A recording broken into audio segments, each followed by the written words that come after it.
आईपा के सदस्यों को धन्यवाद देता हूँ। एक प्रोग्रेसिव संगठन है जो भविष्य का सोचता है। छोटी-छोटी जगहों में पहुँच के ऐसे लोगों के विचारों को लाने का प्रयास करता है जहाँ तक आम जनरली मीडिया या प्रेस या इलेक्ट्रॉनिक मीडिया या चैनल आदि की पहुँच नहीं है। इसके लिए मैं इनके सदस्यों को धन्यवाद देता हूँ, आईपा को धन्यवाद देता हूँ। नमस्कार, मैं संतोष देवगिरी मिर्ज़ापुर से आईपा के लिए आईपा यानी all India progressive politics association जो बात करता है प्रगतिशील समाज की, प्रगतिशील मुद्दों की, प्रगतिशील मंच की। आज हम अपने इसी मुद्दे और परिचर्चा के क्रम में जनपद के वरिष्ठ पत्रकार पीटीआई के जिला संवाददाता संतोष श्रीवास्तव से मिलते हैं और उनसे प्रगतिशील मुद्दों पर खुलकर चर्चा परिचर्चा करेंगे, जानेंगे। चुनाव का दौर है। आप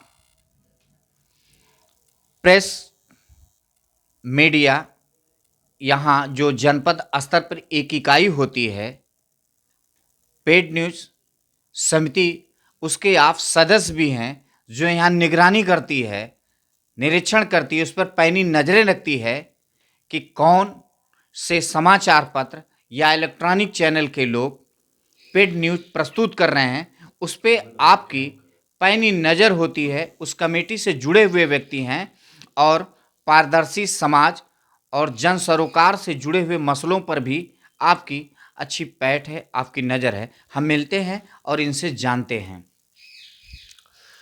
मैं आईपा के सदस्यों को धन्यवाद देता हूँ। एक प्रोग्रेसिव संगठन है जो भविष्य का सोचता है। छोटी-छोटी जगहों में पहुँच के ऐसे लोगों के विचारों को लाने का प्रयास करता है जहाँ तक आम जनरली मीडिया या प्रेस या इलेक्ट्रॉनिक मीडिया या चैनल आदि की पहुँच नहीं है। इसके लिए मैं इनके सदस्यों को धन्यवाद देता हूँ, आईपा को धन्यवाद देता हूँ। जहाँ तक प्रोग्रेसिव पॉलिटिक्स की बात है या परिवर्तन की बात है, आज प्रतिदिन परिवर्तन होना एक बात है और पूरे भविष्य को ध्यान में रख के उस हिसाब से परिवर्तन को रास्ता दिखा देना वो एक बात है। आज जो परिवर्तन हो रहा है ज़रूरी नहीं है कि वो कल भी हमको हमारे हित का ही हो।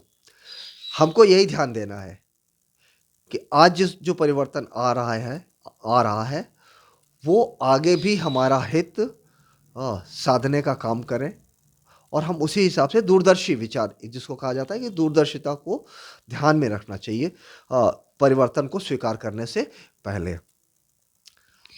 अब जो प्रोग्रेसिव बातें हो रही है, कोरोना का काल है, 2 साल से व्यक्ति 2 क्या 2.5 साल से पूरा देश, पूरी दुनिया इसमें परेशान है। हर व्यक्ति की पर कैपिटा इनकम कम होती जा रही है। देशों की का व्यापार नष्ट होता जा रहा है, व्यक्ति का व्यापार नष्ट होता जा रहा है, शिक्षा का नुकसान हो रहा है, हर चीज़ का नुकसान हो रहा है। लेकिन सर्वाइव करना है, जीवन जीना है, तो किसी तरीके से लोग जी रहे हैं। अब इस मामले में जो हमारे देश में पॉलिसीज़ अडॉप्ट की गई, आज से 20 साल 25 साल बाद जब इसका इवैल्यूएशन होगा तो पता चलेगा हमने आज के समय में जो किया था वो किया है वो उचित था या अनुचित था। आज तो हम उसको नहीं जज करके कह सकते कि हम सही कर रहे हैं। लेकिन ये है कि एक सुरक्षित जिस तरीके से कोरोना वैक्सीन की खोज की हमारे देश के वैज्ञानिकों ने, हम ये सोच सकते हैं कि हम एक सुरक्षित भविष्य की ओर बढ़ रहे हैं। और आईपा के सदस्य कुछ पूछना चाहें तो मोस्ट वेलकम है। चुनाव का दौर चल रहा है। बात प्रगतिशील राजनीति की समाज के विभिन्न दलों के लोग करते हैं, लेकिन चुनाव आते ही प्रगतिशील मुद्दे समाप्त हो जाते हैं। आखिरकार ऐसा क्यों होता है? ये एक परसेप्शन है। ये एक हमारे मन में एक बैठी हुई बातें हैं कि प्रगतिशील मुद्दे समाप्त हो गए। प्रगतिशील मुद्दे समाप्त नहीं हुए हैं। वो मुद्दे जहाँ के तहाँ हैं। शोर उन मुद्दों का ज़्यादा है जो कि चुनावों में डिस्कस नहीं होना चाहिए। उनका शोर ज़्यादा है। जैसे जिन्ना का, राम मंदिर का, धर्म का, हिंदुत्ववादी का, इनका शोर ज़्यादा है। लेकिन आप अल्टीमेटली देखेंगे वोट किस पे होगा? वोट बेसिक मुद्दों पर ही होगा। बिजली, पानी, सड़क, शिक्षा, स्वास्थ्य, वोट इन्हीं पर पड़ेगा। अगर ऐसा नहीं होता तो यहाँ से मायावती, मुलायम सिंह या इवन भाजपा या कांग्रेस, ये लोग हारते जीतते नहीं लगे रहते। एक जन जो जाति का पकड़ के, एक लोग जो धर्म का पकड़ के, एक लोग जो मंडल कमंडल को पकड़ के बैठ गए, वो लोग बैठे ही रह जाते। ऐसा नहीं है। वो ऐसा महसूस होता है जब चुनाव चलता है कि प्रगतिशील मुद्दे दब गए हैं। वो दबे नहीं है, यस, उनका अंडर करंट है, उनका अंडर करंट है। और ये बुद्धिजीवी लोग रियलाइज करते हैं, वो ये जानते हैं कि वो अंडर करंट है, वोट उसी पर होगा। पार्टियां भी जानती है कि वोट उसी पर होना है, लेकिन वो शोर मचाती है कि थोड़ा मोटिवेशन हो जाए, थोड़ा सा फ्लक्चुएशन हो जाए, थोड़ा बहुत ऊंच नीच हो जाए, तो 1-2% के वोट से इधर उधर होने से तो सरकारें बन जाती हैं। तो बस इसी के लिए वो इन सब का शोर मचाते हैं, लेकिन वो चीज़ वास्तव में होती नहीं है। वर्तमान दौर में मीडिया की भूमिका बढ़ी है या कुछ प्रभाव कम हुआ है? मीडिया की भूमिका बहुत ज़्यादा बड़ी है। हम लोग जब छोटे छोटे थे तो उस समय दूरदर्शन वगैरह का प्रचलन शुरू हुआ था, तो कहा जाता था टीवी आ गया सबको बर्बाद कर देगा। फिर टीवी आया, उसका असर ख़त्म, कुछ ही दिन बाद समाप्त हो गया। फिर ये हुआ, प्रिंट मीडिया न्यूज़ आइटम आया, तो ये हुआ कि ये अखबारों को ख़त्म कर देगा। अब देखिए नगरों में अखबारों का सर्कुलेशन बढ़ गया है।